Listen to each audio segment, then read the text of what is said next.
একবার বাঁধাকপির কাটলেট বানিয়ে দেখো বন্ধুরা, খেতে এত ভালো লাগে, একবার খেলে বারবার খেতে চাইবে। ভীষণই টেস্টি আস্তা মুচমুচে বাঁধাকপির কাটলেট। নমস্কার বন্ধুরা, স্বর্ণলতার রান্নাঘরে স্বাগত জানিয়ে শুরু করছি আবারও একটি নতুন রেসিপি। আর আজ তোমাদের বানিয়ে দেখাবো বাঁধাকপির কাটলেট। আশা করি তোমাদের খুব ভালো লাগবে। প্রথম থেকে শেষ অবধি দেখার অনুরোধ রইল সকল বন্ধুদের কাছে।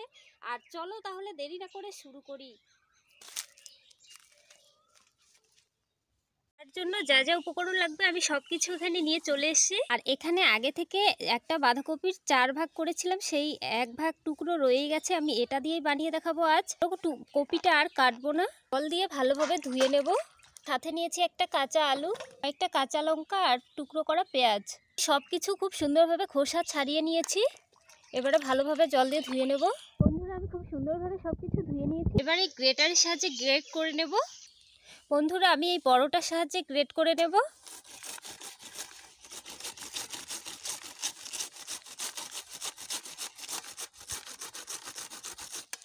বড়টা দিয়ে খুব সুন্দর হচ্ছে, ঠিক এরকমভাবে গ্রেট করে নেব পুরো বাঁধাকপিটা।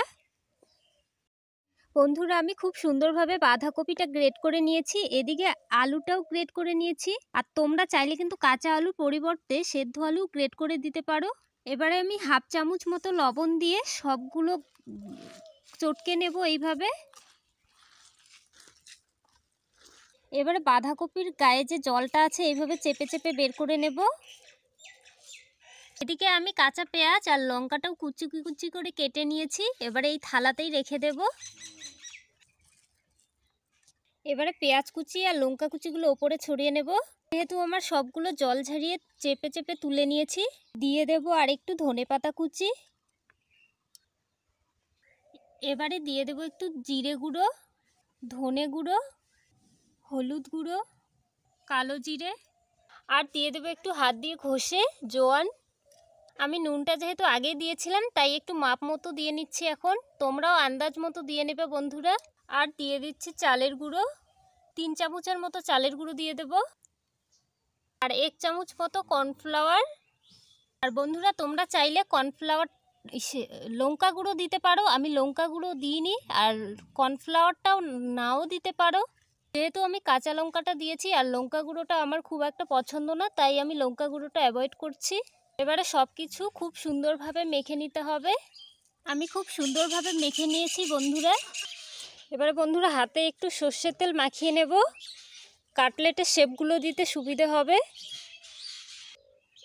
এখান থেকে আমি একটু একটু নেব আর কাটলেটের শেপগুলো দিয়ে নেব।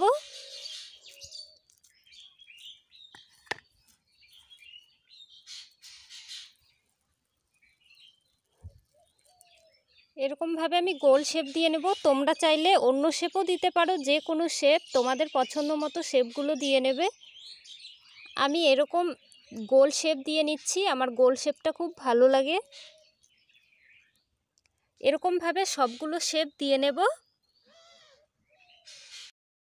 ফাইনালি বন্ধুরা, আবার সবগুলো বাঁধাকপি কাটলেট বানানো হয়ে গেছে।